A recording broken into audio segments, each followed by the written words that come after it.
Hello everyone. In this video I want to talk a little bit about what my personal theory is on why people become apostates. Sort of the mechanism that happens that people decide they want to be completely against, well, you could say anything, but I would also say in terms of more specifically Christianity. So first off, I want to say that I'm drawing from a different video that I made that is not online anywhere, I don't believe, but that I made that was talking about the nature of morality. And in this video on the nature of morality, I talked about, well, I had a whole plan for it, and then I was going to make a series on it. I got 2 videos in, and then I decided, scrap it. A lot of times I think to myself, at the time, this is really good stuff, but then, a year later, it's like, wow, this stuff is terrible. However, I do feel like I got something from the wreckage of that video, and there's something valuable there that I want to share with you. So, how this applies is the basic summation of um, the previous video that I have recorded on my computer, but I don't actually have online anywhere, is the idea that there's 2 modes of being: one being good, one being evil, one being self autonomy, one being pathology.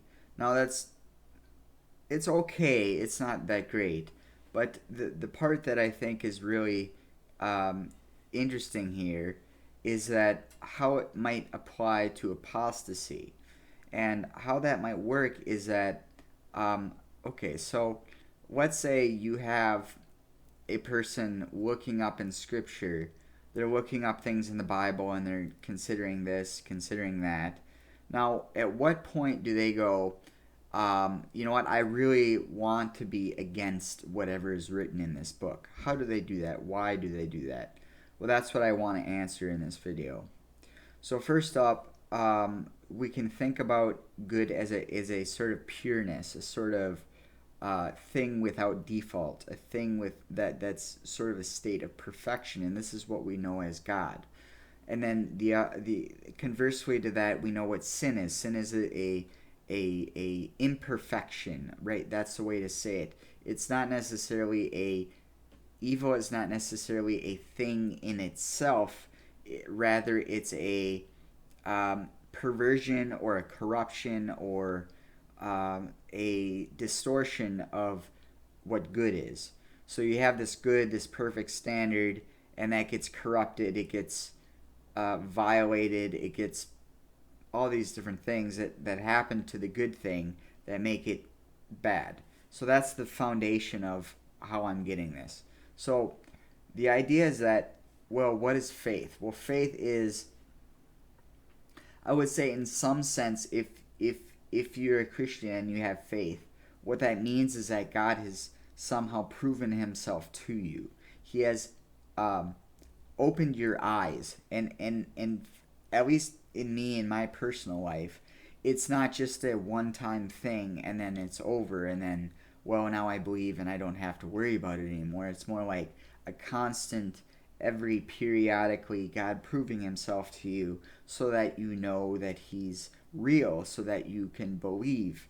And I feel like apostasy is kind of the opposite of that. But let me explain that. So faith is the idea that God will continue to demonstrate Himself to you so that you can be confident in the truth. So that's basically what the word faith means in the New Testament, is the idea that it's a conviction of what is true. And that application to that is that God proves Himself to you. If you look at Abraham, Abraham went through many steps where God had to prove Himself and prove Himself and prove Himself until Abraham finally made the right decision with his son Isaac, where he was going to go up to sacrifice Isaac. And God, this was the test that God gave Abraham, and Abraham obeyed God. So that's the way I see it. Anyways, the opposite part of that is a pathology or a corruption of good. And when this something like this happens, basically it happens like this. On the onset, there's a certain understanding about God, right? It says the law is written on our hearts. The moral law is written on our hearts. And so this is a sort of mechanism that we use to determine our behavior. It's like, what do we do? It's based on this internal law that we all have. Now, the thing is that there's an association with God because we can't have morals without God.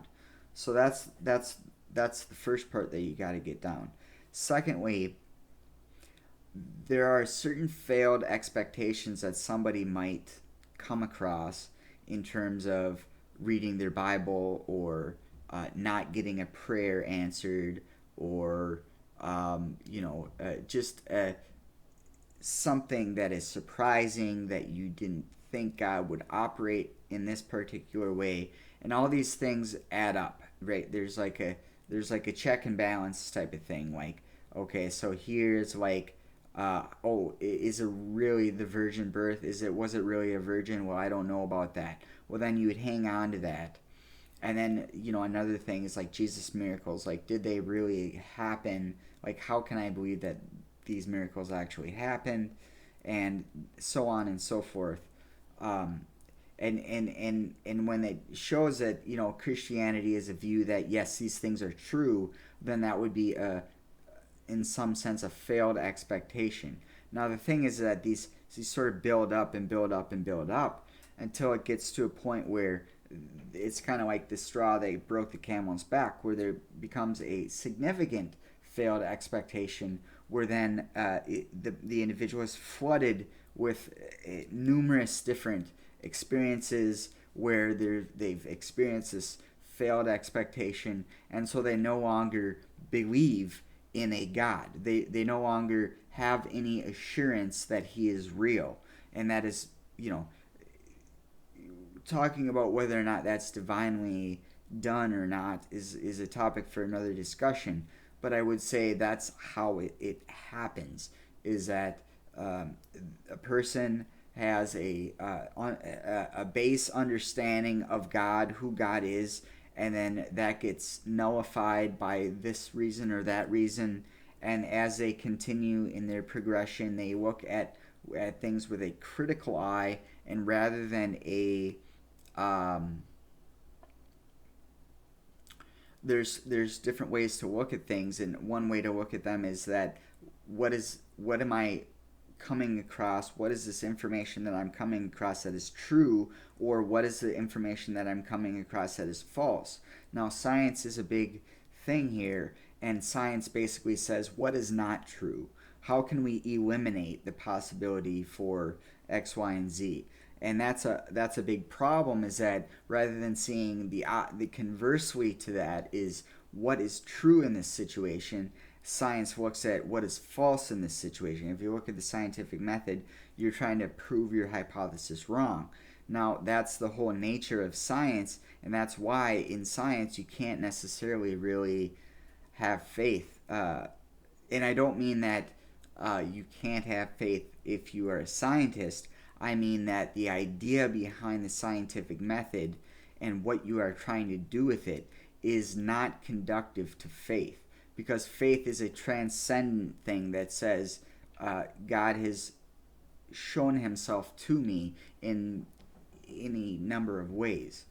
So when we think about how these expectations that we might have of God, whether divinely inspired or not, about whether or not you believe or not, there's still an underlying thing that you have a concept of God at the onset, and then this gets proven false, and so that would be the critical eye, the seeing how it's not true rather than seeing how it is true.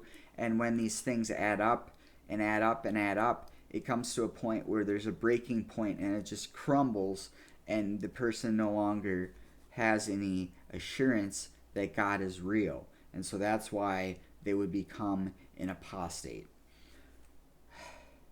Well, guys, that was my video on my idea on why people become an apostate or why they reject an idea altogether. Thanks for watching. Talk to you later. Bye.